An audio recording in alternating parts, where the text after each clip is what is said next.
हाँ बच्चों, guys question number 2 important है। इसमें तुम्हें पता होना चाहिए NO that ligand that is not NO, उसके ऊपर चार्ज होता है +1। NO +1 that is a ligand. तो इसमें आयरन की ऑक्सीडेशन स्टेट क्या आने वाली है? अगर NO पे चार्ज +1 है, H2O न्यूट्रल है, सल्फेट पे चार्ज -2 है, तो आयरन पे charge is going to be +1 guys. समझ में आ रहा है नहीं आ रहा है? क्वेश्चन नंबर 2 समझ में आया नहीं आया? NO पे चार्ज +1 है, that is a ligand. NO complete, उस पे चार्ज +1 है। ये गॉट सल्फेट पे चार्ज -2, तो आयरन पे चार्ज क्या आने वाला है इन दैट केस? बताओ मुझे। It is going to be +1 and that is kind of weird, क्योंकि आयरन पे नॉर्मली +2 ही देखा जाता है, but in that complex +1 is also seen. ठीक है, हाँ, तो एक स्पेशल केस हो गया, ये तुम्हारा P ब्लॉक में आ रहा होता है ये। तो एनीवे, ब्राउन रिंग टेस्ट जो है तुम्हारा, उसमें तुम्हारा आयरन की ऑक्सीडेशन स्टेट इज +1। ओके, और तो गाइस क्वेश्चन नंबर 4 को 1 मिनट रुको, पढ़ लूं मैं। CSO4 में एक्सेस KCN नखरा, तो oxidation state of copper is. बच्चों इसमें तो तुम्हें you need to know the complex जो बन रहा है, otherwise it is hard to say guys. ठीक है ना? जो भी इसमें कॉम्प्लेक्स बनेगा, CN must be acting as ligand. Clear है गाइस? तो unless you know it you can not give the answer. तो इसको just leave this question aside, क्योंकि एक तरीके का आप फैक्ट टू लर्न में जाएगा ये। ठीक है बच्चों, so you can just leave this question for the time being. Question number 5 में कोई दिक्कत नहीं आई होगी? किसी बच्चों को कोई दिक्कत आई गाइस? कोई दिक्कत नहीं आई? गुड। क्वेश्चन नंबर 6 इंपॉर्टेंट है। 6 इंपॉर्टेंट इसलिए नहीं है क्योंकि क्वेश्चन है दैट इज सिंपल। हमें दे रखा है 3 आयंस दे रहा है। क्वेश्चन नंबर 6 पे आते हैं बच्चों। क्वेश्चन नंबर 4 हमने छोड़ा है। ओ यार बच्चे बीच में क्यों आए जा रहे हैं ऐसे? क्वेश्चन नंबर 4 मैंने छुड़वा दिया तुम्हारा। क्वेश्चन नंबर 5 मेरे ख्याल से हो गया होगा तुम्हारा आसानी से। हुआ था नहीं हुआ था बच्चों? Yes sir. राइट। तो मैं एक चीज बताओ मुझे, वैसे इस क्वेश्चन के अंदर सल्फेट की डेंसिटी क्या है यहाँ पे? बोलो गाइस। सल्फेट जो हमारा दे रखा है, what is the density of sulphate? सोचो और बताओ। इट इज इंपॉर्टेंट गाइस, कि नॉर्मली हम सल्फेट को क्या बोल देते हैं? It is, if you remember, हमने ये पढ़ा था, it is a flexidentate ligand, it can act as a mono bi. हाँ है ना बच्चों? तो गाइस बताओ मुझे, यहाँ पे मोनोडेंटेड या यूनिडेंटेड है या ये बाइडेंटेड है? आंसर तुम लोगों ने निकाला होगा। आंसर अगर पता है तुम्हें, तो तुम्हारा जो मैंने क्वेश्चन पूछा है उसका आंसर भी सही निकलेगा। Mono. It is a monodentate. Good. की कोऑर्डिनेशन नंबर हमारा कितना आ रखा है बच्चों? 6। अगर NH3 के 5 हैं तो sulphate must be acting as a monodentate ligand. हाँ है ना बच्चों? 4 तो तुम्हारा आसानी से आ ही गया होगा। आया था नहीं आया था बच्चों? बोलो गाइस। 4 तो +3 आ जाएगा। सल्फेट का -2 है, क्लोरीन का -1 है, तो X का charge is +3। Right? Yes. Good, that's nice. Fine. Question number 6 पे आते हैं। Question number 6 is kind of important. देखो उसे, हमें दे रखा है कि टोटल 3 आयन दे रहा है। यार एक तो कॉम्प्लेक्स ही आयन होगा, इसका मतलब है 2 और आयन जनरेट हो रहे हैं। टोटल 3 आयन का मतलब है एक कॉम्प्लेक्स और 2 अदर आयन। मतलब डू यू रियलाइज क्लोरीन के 2 यूनिट्स बाहर रहे होंगे? आर यू गेटिंग दिस और नॉट गाइस? कि तुम्हारे पास कुछ ऐसा होना चाहिए था, CO NH3 के जितने भी हैं, NH3Y मान लो, Y दे रखा है उन्होंने। क्लोरीन, क्लोरीन का टोटल हमें क्या दे रखा है? टोटल 3 आयंस दे रहा है। हाँ है ना बच्चों? अब गाइस टोटल 3 आयंस दे रहा है। पहली चीज, यहां पे थोड़ी बहुत फील के हिसाब से तुम क्या कहोगे? क्लोरीन के कितने होने चाहिए बच्चों? बताओ गाइस, क्लोरीन के कितने होने चाहिए? क्लोरीन के ओवरऑल नहीं, मतलब ब्रैकेट के बाहर नहीं, टोटल कितने होने चाहिए? 3 होने चाहिए। ठीक है ना बच्चों? क्लोरीन के कितने होने चाहिए? 3। ये मैं मतलब we have looked at so many examples, we have got a fair idea. Chlorine के 3 होनी चाहिए, इसका मतलब एक क्लोरीन का अंदर होगा और 2 क्लोरीन के बाहर होंगे, हाँ है ना। इन एनी केस यहां से तुम्हारे 3 आयन आ गए, एक ये आयन और 2 Cl minus ion, you have got 3 ion. अब गाइस NH3 हमें कितने चाहिए, राइट? NH3 कितने होंगे? सपोज इन क्वेश्चन में y की वैल्यू पूछी गई होती तो तुम मान के चल रहे होते इसके अंदर EAN रूल फॉलो हो रहा है, यू विल अज्यूम दैट। मैंने कहा था ना, जब कुछ ही नहीं पता, तुम्हें ज्यादा इंफॉर्मेशन नहीं पता, you need to find out यार कितने तुम्हारे लिगेंड होने चाहिए या कितना कोऑर्डिनेशन नंबर होना चाहिए, try to follow EAN rule. हम कहेंगे कोबाल्ट पे चार्ज कितना आएगा, अगर 3 क्लोरीन है तो +3, हाँ है ना। 27 is the atomic mass of cobalt, उसमें से 3 इलेक्ट्रॉन बाहर निकाल दो क्योंकि तुम्हारे पास कोबाल्ट पे चार्ज +3 है, और 2y, 2y का मतलब है NH3 हमारा मोनोडेंटेड लिगेंड है, हर एक लिगेंड से 2 इलेक्ट्रॉन मिल रहे हैं। तो टोटल हमारा हमने क्या निकाल लिया, EN of cobalt, and this should be equal to that of 36, it should be equal to 36। यहां से y की वैल्यू कितनी आ जाएगी बच्चों, 6, हाँ या ना गाइस? y की वैल्यू तुम्हारी 6 आ गई। नाउ यू कैन अंडरस्टैंड, तुम्हें 6 लिगेंड चाहिए, 6 लिगेंड चाहिए। अच्छा गाइस एक चीज और, ये जो क्लोरीन है, क्लोरीन को तुम्हारा निकालने का तरीका ये भी था कि CO पे चार्ज +3 है, तो तुम्हारे 3 क्लोरीन होने चाहिए। NH3 तो न्यूट्रल हो गया, तो तुम्हारे पास 3 क्लोरीन है, 3 क्लोरीन है। और NH3 कितने होंगे वो तुमने किससे निकाला गाइस, EN से। Now there was the possibility कि EN यहाँ पे होल्ड ना कर रहा हो ट्रू, कि it is not equal to that of inert gas. लेकिन क्वेश्चन में अगर कुछ नहीं बता दो, this is what you use to get the number of ligands या number coordination number of that metal. कुछ नहीं बता दो, EN can be used as a jugaad type. समझ में आ रहा है नहीं आ रहा है बच्चों? एनीवे क्वेश्चन में पूछा गया था प्राइमरी और सेकेंडरी कितने सेटिस्फाई कर रहे हैं, भाई एक सेटिस्फाई कर रहा है, the one chlorine which is inside the bracket, हाँ या ना? बोलो गाइस, ये चीज क्लियर हुई या नहीं हुई? यस सर, हाँ बेटा, यस सर, क्लियर। बेटा क्योंकि ये चार्ज में भी कंट्रीब्यूट कर रहा है और ये तुम्हारा कोऑर्डिनेशन स्फीयर के अंदर है, तो this is satisfying both the valencies.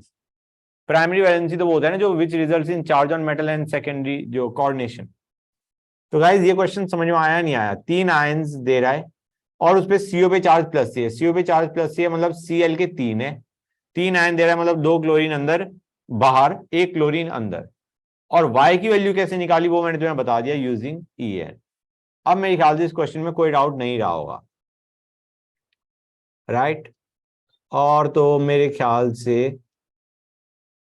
10th में भी कोई डाउट नहीं आना चाहिए भाई, तुम्हारे पास कोई भी क्लोरीन बाहर नहीं होना चाहिए, हाँ है ना बच्चों? जो प्रेसिपिटेट नहीं दे रहा EgNO3 के हाथ, उसमें there should be no chlorine outside the coordination sphere, हाँ है ना? और बाकियों में ये जो 7, 8 इनमें तो मेरे ख्याल से कोई डाउट आया ही नहीं होगा। 9 में भी मेरे ख्याल से कोई डाउट नहीं आया होगा। 9 वाला बता। 9 बताना है? अच्छा बेटा, इसमें हमें क्या रखा है, number of coordinated molecules are this. Primary valence, बेटा प्राइमरी वैलेंसी पूछा गया है, प्राइमरी वैलेंसी तो हमारा होता है चार्ज ऑन मेटल आयन। तुम चार्ज तीनों में देखो, चार्ज कोबाल्ट में +3 ही तो होगा, हाँ है ना? तीनों में देखो, NH3 तो न्यूट्रल ठहरा, 3 क्लोरीन है तो कोबाल्ट में चार्ज तो +3 ही होगा ना। तो प्राइमरी वैलेंसी A, B और C की 3, 3 और 3 ही तो होगी तीनों में। जो प्राइमरी वैलेंसी होती है वो होता है basically the charge on the metal ion, secondary valency होता है the number of coordinate bonds it is making, हाँ या ना बच्चों? तो प्राइमरी वैलेंसी तीनों ही केस में 3 है क्योंकि कोबाल्ट पे चार्ज +3 है इन ऑल 3 ऑफ देम। ये बात अलग है जो पहला केस है उसमें 3 chlorine are satisfying only the primary valency, second वाले में 1 क्लोरीन अंदर होगा, 2 क्लोरीन बाहर होंगे। तो 1 क्लोरीन ऐसा है जो प्राइमरी को सेटिस्फाई कर रहा है और सेकेंडरी को भी कर रहा है। और जो थर्ड केस है उसमें तुम्हारे 2 क्लोरीन अंदर होंगे कोऑर्डिनेशन स्फीयर के, तो बेसिकली दो 2 chlorine will be satisfying both primary and secondary. Third वाले में 2 क्लोरीन प्राइमरी और सेकेंडरी बना रहे हैं, मतलब दोनों को सेटिस्फाई कर रहे हैं। सेकेंड में सिर्फ 1 क्लोरीन प्राइमरी और सेकेंडरी को सेटिस्फाई कर रहा है, और 1 में कोई क्लोरीन सेकेंडरी को सेटिस्फाई नहीं कर रहा, सारे के सारे प्राइमरी वैलेंसी ही सेटिस्फाई कर रहे हैं। समझ में आ रहा है नहीं आ रहा है? ये मैंने Yes. ऐसे बताया कि NH3 के 6 के 6 अंदर है, कोई क्लोरीन अंदर नहीं है पहले वाले में, दूसरे वाले में 5 NH3 अंदर है, 1 क्लोरीन अंदर है, तीसरे वाले में 4 NH3 अंदर है और 2 क्लोरीन अंदर है। वहां से मैंने बताया तुम्हें। एनीवे 10 हो गया। 11 में कोई डाउट बच्चों? कुछ नहीं करना गाइस, दोनों में जितने हमारे पास मोल Ag+ के होंगे उतने ही मोल Cl- होना चाहिए। मोलैरिटी इनटू वॉल्यूम करेंगे हम। बस एक चीज का ध्यान देना कि वो जो CrH2O5Cl है उसमें तुम्हारा 30 × 0.01 is giving us milli moles of that complex. हमें चाहिए क्लोरीन कितने होंगे, हम कहेंगे एक दैट कोऑर्डिनेशन कंपाउंड में 2 क्लोरीन बाहर है तो इंटू 2 करना पड़ेगा। क्वेश्चन नंबर 11 समझ में आया नहीं आया, या मैं एक्सप्रेशन लिखूं? क्वेश्चन नंबर 11 में कुछ नहीं करना हमें पूछा है कितना EgNO3 लगा, 0.1 × V is going to be 0.01 × 30 × 2। ये 2 मैं समझाना चाह रहा हूं क्योंकि हमारा एक कोऑर्डिनेशन कंपाउंड में 2 क्लोरीन है जो बाहर निकल रहे होंगे। समझ में आया या नहीं आया बच्चों? आ गया? I hope it is clear to you now. Sir 6th वाले में ना मुझे डाउट हो रहा है कि क्लोरीन 3 कैसे आएगा। क्वेश्चन नंबर 6 में यस सर। CO3+ वाला बेटा Yes, एक चीज देखो, हमें दे रखा है कोबाल्ट पे चार्ज +3 है, हाँ है ना? और इसका मतलब है जो तुम्हारा बाकी जो क्लोरीन और सर, NH3 है उससे सर आ -3 गया। आना चाहिए, हाँ है ना सर आ बेटा? गया, मुझे वो CO3+ पता ही नहीं था कि गिवन है कि नहीं। अच्छा अब समझ गए, Yes, sir, CO3+ है तो NH3 न्यूट्रल रह रहा तो 3 क्लोरीन आ जाएंगे। Yes sir. ओके, ध्यान मेरा भी नहीं गया था, चिंता ना करो। इनिशियली मैं वैसे ही कह रहा था तुम्हें कि कॉम्प्लेक्स को हमें पता कि अपने क्वेश्चन ही इतने कर लिए कि हमें आइडिया हो गया कि 3 क्लोरीन होनी चाहिए, लेकिन ध्यान मेरा भी नहीं गया था पहले। Then I looked at CO3+ and I realise कि हाँ 3 क्लोरीन तो ऑब्वियस सी बात थी। एनीवे 12 में कोई दिक्कत नहीं आएगी। 13 गाइस, हाईएस्ट ऑक्सीडेशन स्टेट निकालनी, मेरे ख्याल से वो तो निकाल लोगे। मेरे ख्याल से आंसर भी बी आना चाहिए, हाँ या ना? मतलब देखो मैंगनीज की मैक्सिमम ऑक्सीडेशन स्टेट +7 होती, क्रोमियम की +6 हो सकती, दोनों में वही है, दिख ही रहा है। मेरे ख्याल से अब तुम्हारा 14 बच्चों और 15, ये 14 में तो बस हमें वैलेंसी निकालनी है, मतलब सॉरी ऑक्सीडेशन स्टेट निकालनी है। ऑक्सीडेशन स्टेट जिसमें 0, उसका हम 0 वैलेंट मेटल कॉम्प्लेक्स बोलेंगे उसे। ऑक्सीडेशन स्टेट 0 मेरे ख्याल से सी ऑप्शन में ही दिख रही है हमें, हाँ है ना? मेटल की ऑक्सीडेशन स्टेट 0 उसी में है। 15 में कोई डाउट नहीं आना चाहिए मेरे ख्याल से। नंबर ऑफ लिगेंड्स एक तरीके से हमें क्या बता रहा होता है, कोऑर्डिनेशन नंबर, हाँ है ना?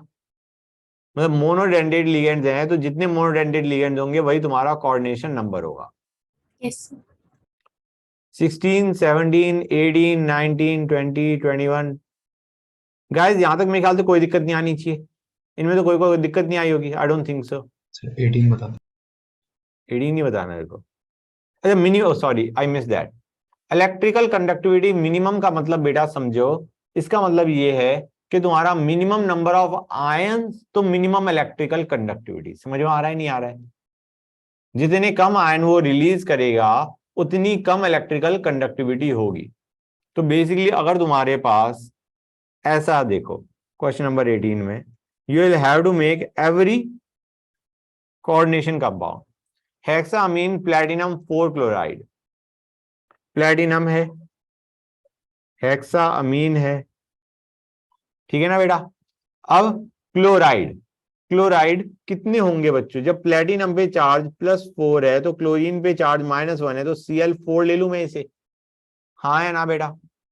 Yes sir. नेक्स्ट में हमें दे रखा है Pd, NH3 के 5, क्लोरीन का 1 और क्लोराइड।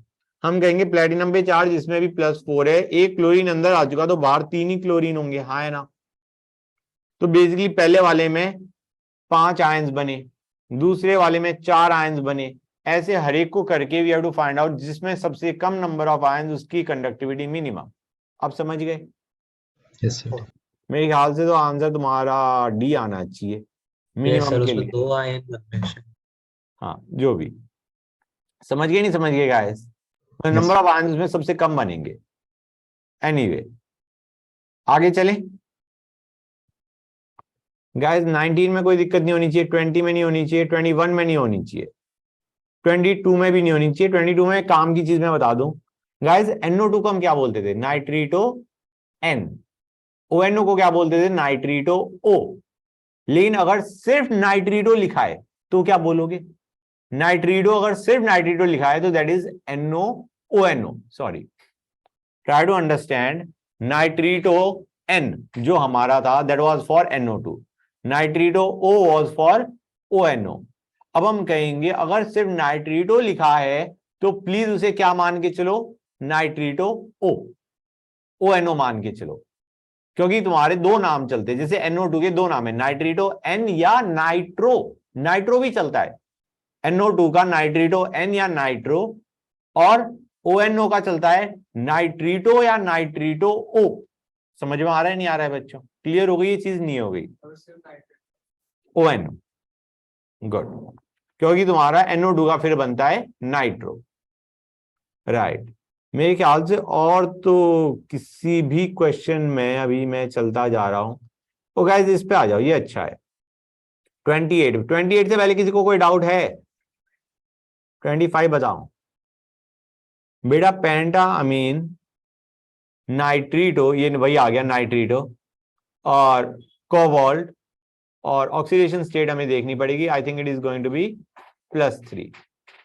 तो ion, pentammine, nitrito, cobalt 3 ion. हाँ या ना बच्चों? क्लियर है बेटा? वो वही चीज होगी जो अभी बताई थी। सर 27 थे मैं बता। 27 पहले कटायन देखेंगे फिर अनायन देखेंगे, मतलब पहले वो कटायन ही लिखा हुआ है एनी केस। तो 27 को देखो बेटा, इसमें हम कहेंगे टेट्रा अमीन है, डाइक्लोरिडो है, प्लेटिनम है। उसकी ऑक्सीडेशन स्टेट प्लेटिनम की क्या है बेटा? 4। 2 क्लोरीन की वजह से, और 2 is the charge on that cationic complex. हाँ है ना? Cationic part of that complex. तो प्लेटिनम की ऑक्सीडेशन स्टेट 4 है। अब आते हैं anionic part of the complex पे। हम कहेंगे it is going to be tetrachlorido platinum, platinate rather, platinate. और उसकी ऑक्सीडेशन स्टेट क्या है प्लेटिनम की? यहाँ पे बेटा, यहाँ पे है उसकी प्लेटिनम की 2 +2। -2 तो चार्ज ऑन दैट आयन है, प्लेटिनम पे जो चार्ज है that is +2। +2 and -4 will give you -2। अब समझ गए बेटा आंसर? Yes sir Okay. 26 भी बता दो। हाँ हाँ बेटा, क्या कह रहे थे? कुछ बेटा कुछ कह रहे थे 26। बेटा? ये तो तुम्हारा वो है, तुम्हें याद है सैंडविच कंपाउंड जो हमने देखे थे? तो बेटा इसका तो तुम्हारा क्या आ जाएगा? It is going to be cyclopentadienyl, iron, और आयरन पे चार्ज 2। हाँ है ना? कि साइक्लोपेंटाडाइईन आइल जो है तुम्हारा, वो तुम्हारा क्या है बेटा? वो तुम्हारा वो है, उस पे चार्ज -1 है। अच्छा एक चीज और, ये तुम्हारा कॉम्प्लेक्स है, तो it is going to be bis cyclopentadienyl iron 2। समझ में आ रहा है नहीं आ रहा है बच्चों? यस आयरन पे चार्ज +2, और ये जो तुम्हारा लिगेंड दे रखा है that is a complex ligand, तो उसके लिए बिस आएगा। ओके, यस कोई डाउट यहां तक बच्चों? ओके 28 पे आओ गाइस। 28 इंपॉर्टेंट है। इंपॉर्टेंट इसलिए है क्योंकि कुछ समझ में आ गया होगा, हो सकता है आंसर भी निकल जाए, आई डोंट नो, लेकिन इट वाज डिफिकल्ट। क्योंकि हमें देखो एक O2 दे रखा है और एक ब्रैकेट में O2 दे रखा है। यार ये जो O2 बाहर दे रखा है ना, ये तुम्हारा कौन सा आयन है बच्चों? This is your oxo. Oxo का मतलब है O2-। ये जो O2 दे रखा है, ध्यान से देखो गाइस, मैं लिख देता हूं इसे, क्वेश्चन नंबर 28। हम कहेंगे हमारे पास है O2, ये एक्चुअली 2 O2- आयन है। समझ में आ रहा है नहीं आ रहा है? और जो ब्रैकेट में हमें O2 दे रखा है that is O2-, peroxide, peroxo ion. ये परऑक्सो आयन है और ये 2 ऑक्साइड आयन है। समझ में आ रहा है नहीं आ रहा है बच्चों दोनों में डिफरेंस? तो बेसिकली वो जो O2 ब्रैकेट के बाहर है वो 2 लिगेंड है, O2- एंड O2-। समझ में आ रहा है नहीं आ रहा है बच्चों? और जो ब्रैकेट के अंदर O2 दे रखा है that is peroxo ion. Got it? तो गाइज अब मेरे ख्याल से आंसर तुम्हारा निकल आएगा। हाँ, एक चीज और, यहाँ पे क्रोमियम पे चार्ज क्या होगा वो भी इसी से डिसाइड होगा, क्योंकि तुम्हारे पास के पे चार्ज कितना है, 2 के है तो +2, क्रोमियम का मानो x। अब देखते आओ Cn पे चार्ज कितना है, -1। अभी जो O2 लिखा है ब्रैकेट के बाहर, that is going to be 2 into -2, और जो ब्रैकेट के अंदर O2 लिखा है that is -2 is equal to 0। यहां से x कितना आ जाएगा बच्चों, x is going to come out 6। तो जो हमारा क्रोमियम की ऑक्सीडेशन स्टेट होगी that is going to be 6 guys. हाँ या ना गाइस, कितने बच्चों को इसमें दिक्कत आई, मतलब अब क्लियर हो गया नहीं हो गया ये चीज, बोलो guys. I think it is clear to you. Next चीज तो बस एक ही चीज काम की है कि यार उनको अल्फाबेटिकल ऑर्डर में लिखना प्लीज, ठीक है ना बच्चों, you have to write them down in alphabetical order. Chromate आएगा, it is going to be chromate, good, it is going to be chromate. Anyway आगे चले बच्चों, क्योंकि वो तुम्हारा इट इज अनायनिक, हाँ that it is anionic complex, तो हम कहेंगे उसमें क्रोमेट आएगा। गाइस 29 में कितने बच्चों को दिक्कत आई, ज्योमेट्रिक आइसोमर्स तो तुम रिलेट कर पाओगे, जो ए है that will give us optical isomers, हाँ है ना बेटा। क्वेश्चन नंबर 29 को देखो, क्वेश्चन नंबर 29 हमें दे रखा है मेटल। तुम्हें कुछ ये याद आ रहा है नहीं याद आ रहा है बच्चों, इसमें तुम्हारा ऑप्टिकल आइसोमरिज्म आ रहा होता था, राइट, और इसमें तुम्हारा ज्योमेट्रिक होता ही नहीं है, क्लियर है गाइस, तो इसमें तुम्हारे ऑप्टिकल आइसोमर बनेंगे। बी में कुछ भी नहीं बनेगा, सी में तो मेरे ख्याल से ज्योमेट्रिक बन जाएंगे गाइस, डी में फिर नहीं बनेंगे, सी में बनेंगे। सी को देखो गाइस, मैं बताता हूं, ये तो हमारा ऑप्शन ए था, दिस वाज ऑप्शन ए। सी पे आते हैं, सीओ, हमें EN के 2 दे रखे हैं, अगर तुम EN को यहां लेते हो, NH3 को यहां लेते हो, तो ये हमारा कैसा आइसोमर है बच्चों, ट्रांस। ट्रांस। और अगर तुम EN को ऐसे उठा लेते हो, तो ये हमारा कैसा आइसोमर है बच्चों, सिस। हाँ या ना, समझ गए। और इनफैक्ट मुझे ये बताओ, क्या ये बंदा ऑप्टिकली एक्टिव होगा, जो मैंने अभी राइट साइड वाला बनाया, लेफ्ट साइड वाला तो इनएक्टिव होगा, you can have a plane of symmetry. जो राइट वाला होगा that is going to be optically active, clear और नॉट। जो तुम्हारी ट्रांस फॉर्म है दैट इज इनएक्टिव, और जो तुम्हारी सिस फॉर्म है दैट इज ऑप्टिकली एक्टिव। मैंने क्या कहा था बच्चों, इसमें थोड़ी सी फील रखोगे, you will get your answers, ठीक है ना। यार 30 तो मैंने ऑलमोस्ट यही कह दिया था, फैक्ट टू लर्न पे ही चले जाना।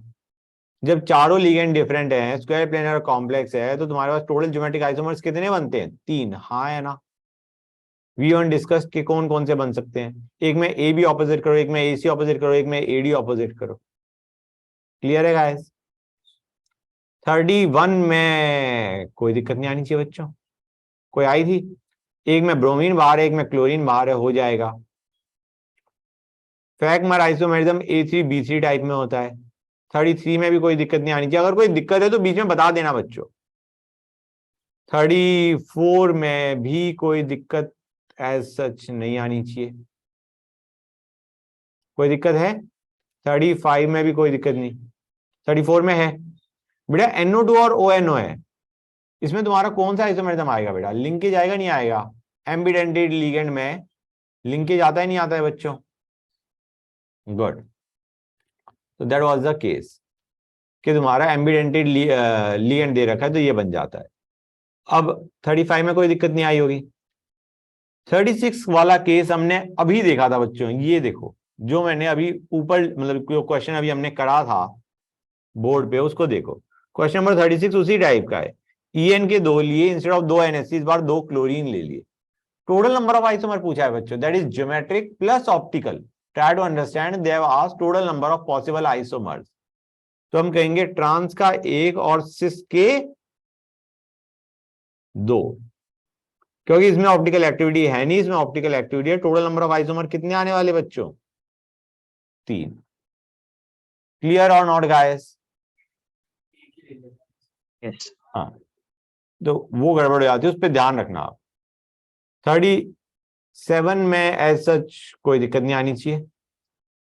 38 में चारों लिगेंड डिफरेंट है, तो तुम समझ सकते हो कितने आइसोमर्स बन सकते हैं, अभी हमने देखा था ये।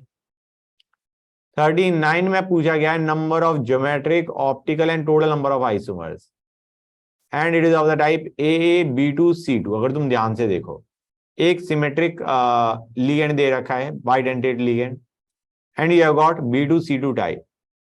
मुझे ऐसा लग रहा है ये वो चीज है जो एक बच्चे ने मेरे को वीडियो के अंदर कहा था कि सर इसमें एक और पॉसिबिलिटी भी तो हो सकती है। मुझे क्वेश्चन वही लग रहा है। एम, मेरे ख्याल से it was Arnav who asked that question. Anyway, A B एक ये बन सकता है। अब मैंने कहा था ये कि तुम्हारा या तो भी ऑपोजिट हो सकते हैं, हाँ या ना? That is one possibility. बोलो गाइस, ये चीज समझ में आ रही है नहीं आ रही है? Yes. ये बी और ये ए, और तीसरी पॉसिबिलिटी तुम्हारी ये आ गई,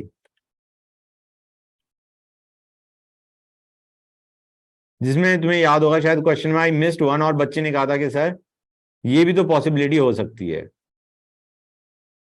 बोलो गाइस, याद आ रहा है नहीं याद आ रहा है बच्चों? ये केस बना था, ए ऑपोजिट बी ऑपोजिट, या कोई भी ऑपोजिट नहीं। आई मीन इनको अगर देखा जाए इन अ वे तो ये दोनों ट्रांस टाइप हो गई, ये थोड़ा सिस टाइप हो गया। अब गाइस डू यू रियलाइज ये तुम्हारा ऑप्टिकली एक्टिव होगा क्या? बताओ बच्चों। नहीं होगा। You can have a plane of symmetry, मतलब तुम इसमें प्लेन ऑफ सिमेट्री दे मारो, ए ऊपर और ये सारे कट गए। इसमें भी तुम प्लेन ऑफ सिमेट्री देके मार सकते हो, बी ऑपोजिट और बाकी सारे कट गए, लेकिन ये ऑप्टिकली एक्टिव आएगा। तो you will count this as 1, this as 1, this as 2। समझ में आ रहा है नहीं आ रहा है बच्चों? तो अगर तुम ज्योमेट्रिक आइसोमर देख रहे हो तो टोटल कितने हैं? 3 ज्योमेट्रिक, ज्योमेट्रिक 3, और तुम्हारा ऑप्टिकल 2, ये वाले 2 गए ना ऑप्टिकल आइसोमर, और टोटल 4। मतलब ज्योमेट्रिक में हम इसको एक काउंट करेंगे, ऑप्टिकल है तो हम सिर्फ इसको देखेंगे, और टोटल है तो हम सारे काउंट करेंगे। हाँ या ना बच्चों? यहां तक किसी भी बच्चे को कोई भी डाउट है तो बोलो। क्लियर हो गया गाइस? Yes. 40 में मेरे ख्याल से कोई दिक्कत नहीं आनी चाहिए। आई गॉट अ फीलिंग इसमें ऑप्टिकल आइसोमर तो डी आने वाला हुआ, क्योंकि तुम NH3 ट्वाइस को ऐसे मान के सकते हो, मतलब D is going to be optically active अगर तुम इसका सिस फॉर्म उठा लेते हो तो। ट्रांस लोगे, ट्रांसफॉर्म तो कुछ इसी टाइप की आ जाएगी। क्वेश्चन नंबर 40 पे आते हैं। ट्रांसफॉर्म उठाओगे तुम तो वो कुछ ऐसी आ जाएगी, and trans is not optically active, but your cis form is going to be optically active. You can have a look at that. हाँ या ना बच्चों? ऑप्टिकली एक्टिव होगा नहीं होगा? Your cis form of this is going to be optically active. तुम्हें guys थोड़ा सा दिमाग लगाना पड़ेगा, ऐसा नहीं कि तुम टोटल रटने पे चले आओगे, हाँ सर ये तो हमने ऐसे किया था। तो एक वन पॉइंट ऑफ टाइम थोड़ा सा ये है कि अगर याद नहीं आ रहा, still you should be able to attempt that question सोच के। 41 में कोई दिक्कत नहीं आनी चाहिए, फैक्मर का केस है, MA3B3, हाँ है ना बच्चों? और जो देख रहे हैं हम, इनमें से कोई ए ऑपोजिट नहीं है, तो इट इज फैक्ट आइसोमर। 42 में कोई दिक्कत नहीं आनी चाहिए मेरे ख्याल से, आई थी गाइस। ये Yes, sir. Ni2+ है। यहाँ पे नॉर्मली तुम्हारा अगर पेयरिंग नहीं होगी तो ये टेट्राहेड्रल पे जाएगा, और पेयरिंग होगी तो स्क्वायर प्लेनर पे जाएगा। अगर Ni होता तो ये हमेशा तुम्हारा टेट्राहेड्रल ही देता, क्योंकि 4s2 3d8 है, पेयरिंग के बाद भी तुम्हारा क्या हो जाएगा? D10 हो जाएगा। You will be left with tetrahedral geometry. Anyway 43 में मेरे ख्याल से कोई दिक्कत नहीं आनी चाहिए। 44 में हाईएस्ट मैग्नेटिक मोमेंट पूछा है, तो लिगेंड्स को का भी ध्यान रखना पड़ेगा तुम्हें बच्चों, लिगेंड्स का भी ध्यान रखना पड़ेगा। और लिगेंड्स अगर ध्यान रख रहे हो तो मैं तुम्हें एक काम की चीज बता दूं, पे अटेंशन बच्चों। क्वेश्चन नंबर 4 मोस्ट श्योरली हाँ, मतलब I have to check for all of them. इस यहाँ पे मैं एक काम की चीज बता देता हूं। वैसे काम की चीज ये है बच्चों कि तुम्हारा जो निकल है, निकल 2+, उसके साथ NH3 का अगर तुम कॉम्प्लेक्स बना रहे हो, ठीक है ना बच्चों, तो गाइस इट इज अ क्या बनता है बच्चों, मतलब यहां पे NH3 act as a weak field ligand, it act as a weak field ligand. Ni2+ के साथ जो तुम्हारा NH3 है, it act as a weak field ligand बच्चों। ठीक है गाइस, क्लियर है यहां तक? ये हम किसकी बात कर रहे हैं when we are talking about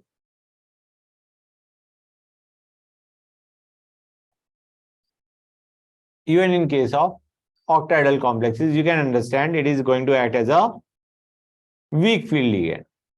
Similarly तुम्हारा कोबाल्ट 3+ के साथ अगर तुम ऑक्सिलेट का बना रहे होते हो, क्या CO3+ ले रहा हूं बच्चों, ध्यान देना, वहां पे Ni2+ है, यहाँ पे CO3+ है, ये बनेगा नहीं बनेगा बच्चों?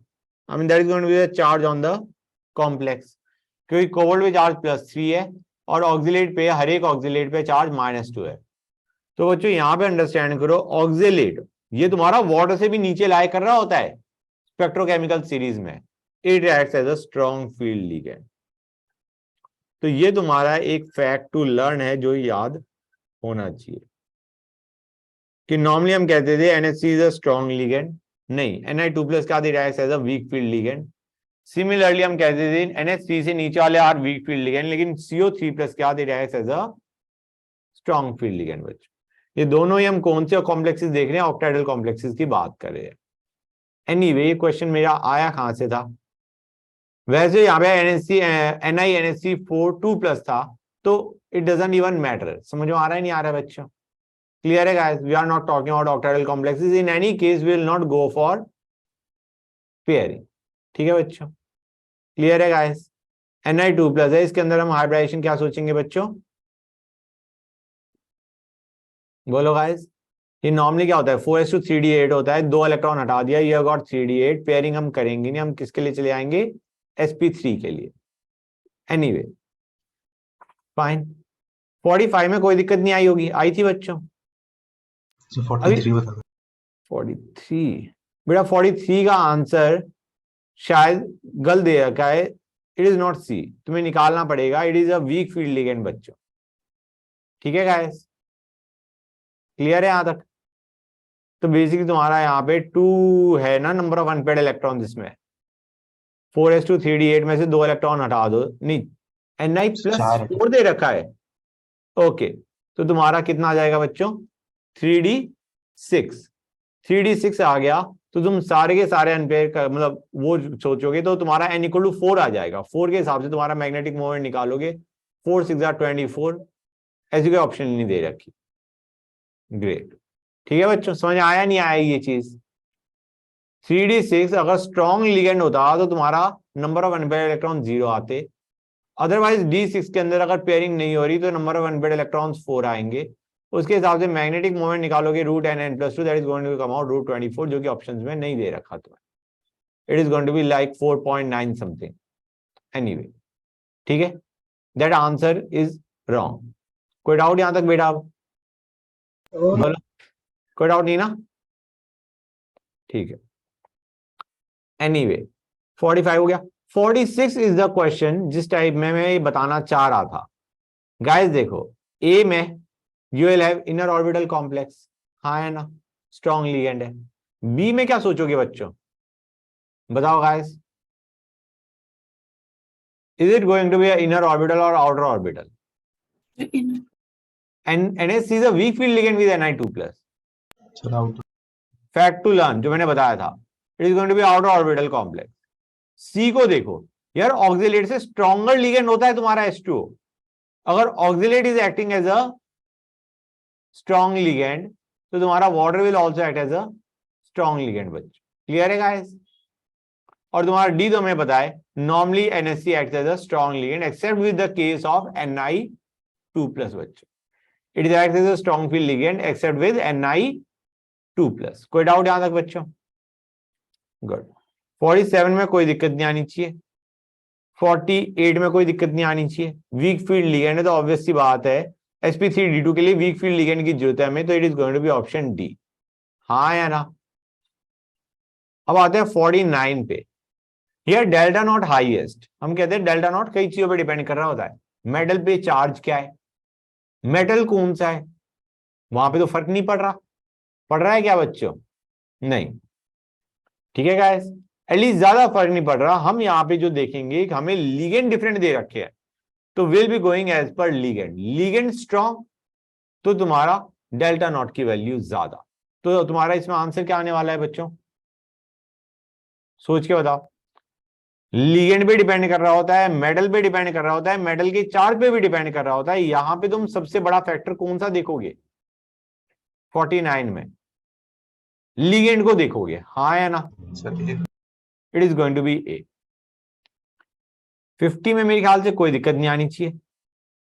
गाइस अंडरस्टैंड करो, ए में हम पेयरिंग सोचेंगे, बी में हम पेयरिंग नहीं सोचेंगे, सी में Cu2+ दे रखा है, ये भी एक, इसमें तो सोचने की जरूरत ही नहीं है, पेयरिंग कराओगे कैसे।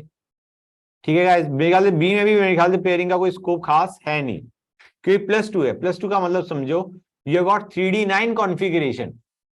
3D9 कॉन्फ़िगरेशन में पेयरिंग कैसे सोचोगे? समझ में आ रहा है नहीं आ रहा है बच्चों? तो बी और सी में तो कुछ सोचने का मतलब ही नहीं बनता।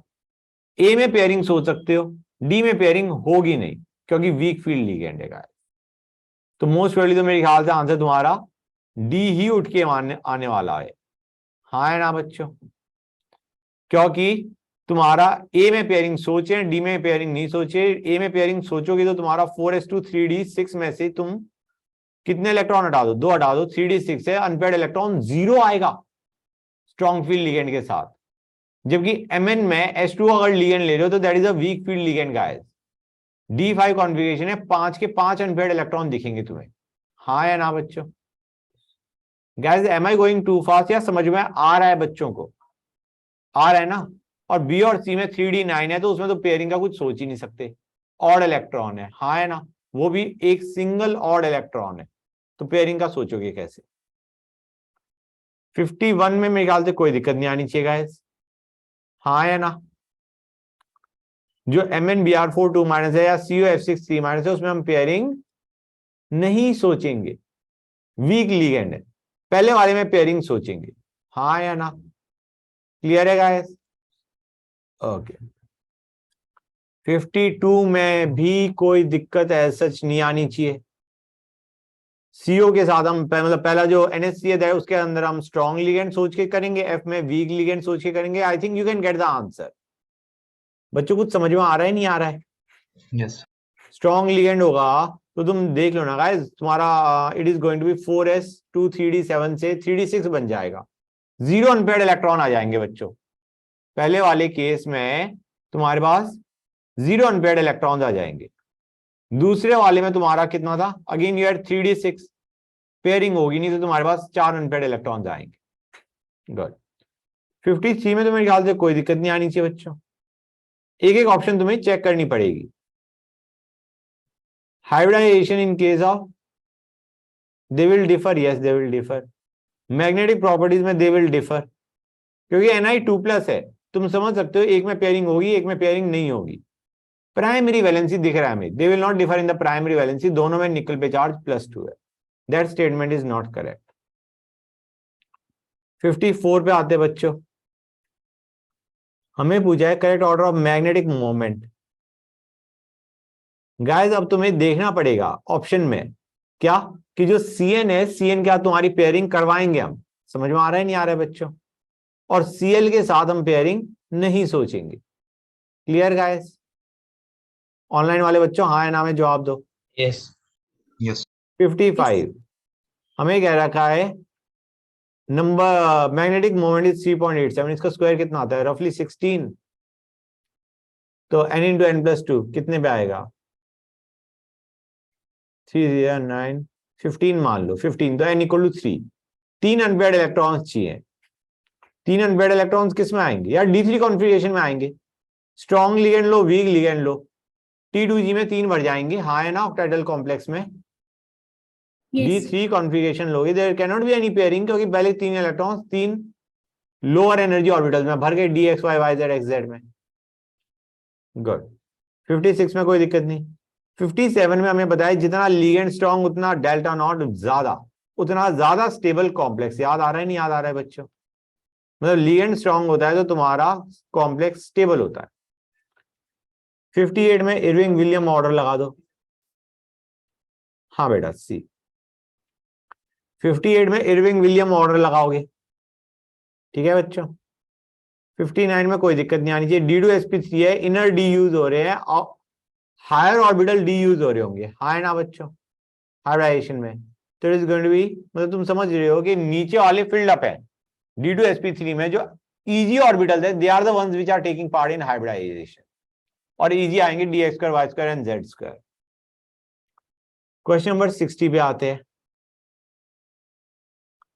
यूनी ने पैरामैग्नेटिक कॉम्प्लेक्स बना रहा है, पैरामैग्नेटिक बना रहा है Ni2+ बच्चों, Ni2+ तुम्हारा पैरामैग्नेटिक बना रहा है। हमें पता है कि इसमें तुम्हारी हाइब्रिडाइजेशन क्या होती है, sp3, क्योंकि 3d8 है। 3d8 में पैरामैग्नेटिक एक ही केस में बनेगा जब तुम्हारा sp3 हाइब्रिडाइजेशन आ रही है, नहीं तो तुम्हारा dsp2 आएगा and it is going to be diamagnetic. समझ आ रहा है नहीं आ रहा है बच्चों? वो तुम्हारे जो दो इलेक्ट्रॉन्स हैं जो अलग अलग ऑर्बिटल्स में, वो पेयर अप कर जाएंगे। You will have dsp2 and your square planar अगर स्ट्रॉन्ग लिगेंड है, एंड वीक लिगेंड है तो तुम्हारा किस में जाएगा, ये sp3 एंड पैरामैग्नेटिक। तो मेरे ख्याल से तुम बता सकते हो यहाँ पे पैरामैग्नेटिक बोला है, इट इज टेट्राहेड्रल और number of unpaired electrons is going to be 2। 61 में मैक्सिमम पैरामैग्नेटिक बिहेवियर, हम कहेंगे मैक्सिमम पैरामैग्नेटिक मतलब maximum number of unpaired electrons, हाँ या ना गाइस? हर एक में हमें स्ट्रॉन्ग लिगेंड दे रखा है, हर एक में हम पेयरिंग सोचेंगे और उसके बाद we will have to decide कि तुम्हारा सबसे ज्यादा अनपेयर्ड इलेक्ट्रॉन्स किस में आ रहे हैं। समझ में आ रहा है नहीं आ रहा है बच्चों? क्लियर हुई ये चीज या नहीं हुई?